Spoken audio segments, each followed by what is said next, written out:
be horrible if the number of Americans without a job was higher today than it was during the Great Recession of 2008 and 2009.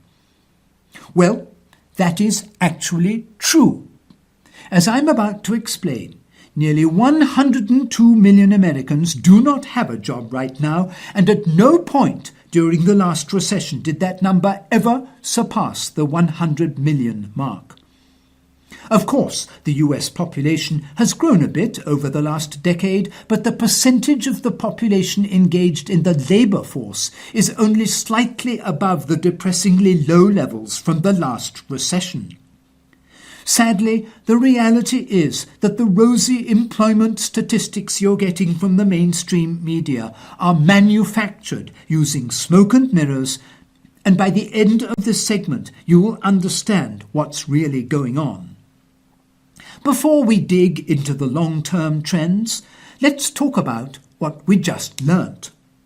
According to CNBC, initial claims for unemployment benefits just rose by the most in 19 months. Initial claims for state unemployment benefits jumped 37,000 to a seasonally adjusted 230,000 for the week ended April the 20th, the Labour Department said on Thursday. The increase was the largest since early September 2017. Considering all of the other troubling economic signs we've been witnessing lately, this makes perfect sense. In addition, don't forget that over the last decade, lawmakers across the country have made it more difficult to apply for unemployment benefits and have reduced the amount of time that unemployed workers can receive them. In reality, the unemployment situation in the US is far worse than the mainstream media's telling us. When a working-age adult doesn't have a job, the federal number crunchers put them into one of two different categories. Either they're categorized as unemployed or they're categorized as not in the labour force. But you have to add both those categories together to get the total number of people who are not working. Over the last decade, the number of Americans in the unemployed category has been steadily going down, but the number of people described as not in the labour force has been rapidly going up. Both cases refer to those who don't have a job. It's just a matter of how the federal government chooses to categorize those people. At this moment, we're told that only 6.2 million people are officially unemployed. And that sounds really good, doesn't it? But that's only half the story. What the mainstream media fail to mention is the fact that the number of people categorized as not in the labour force has absolutely exploded since the last recession. Right now, that number is at 95.577 million. So when you add the 6.2 million officially unemployed to 95.577 million that are categorized as not in the labour force, you get a grand total of almost 102 million people that do not have a job right now. If that sounds terrible to you, that's because it is. It's true that the US population has been growing over the last decade, which is part of the reason the number of those not in the labour force has been growing. But overall, the level of unemployment is not that much different from what it was during the last recession.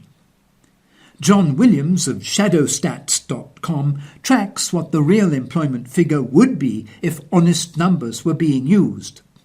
According to him, the real rate of unemployment in the United States at the moment is 21.2%. Another honest indicator that I like to look at is the civil labour force participation rate. In essence, it tells us what percentage of the work-age population is actually engaged in the labour force. Just before the last recession hit, and the civilian labour force participation rate fell below 63%, where it stayed between 62 and 63% for an extended period of time. So let's look at where we are today. Right now, we're at just 63%. Does that look like a recovery to you? Of course not. If you'd like to claim that we've had a very marginal employment recovery since the last recession, that's a legitimate argument to make.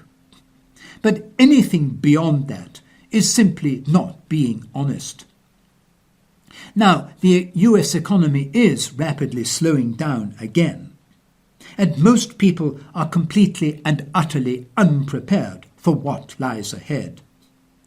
The good news is that employment levels have been fairly stable in recent years, but the bad news is that unemployment claims are starting to shoot up again. A number of experts I'm hearing from expect job losses to escalate in the months ahead. Many of those currently living on the edge financially suddenly won't be able to pay their mortgages or their bills. Just like the last recession, we could potentially see millions of American middle-class people quickly lose everything once economic conditions start getting really bad. The economy's not going to get any better than it is right now. As you look forward to the second half of 2019, I would make plans for rough sailing ahead.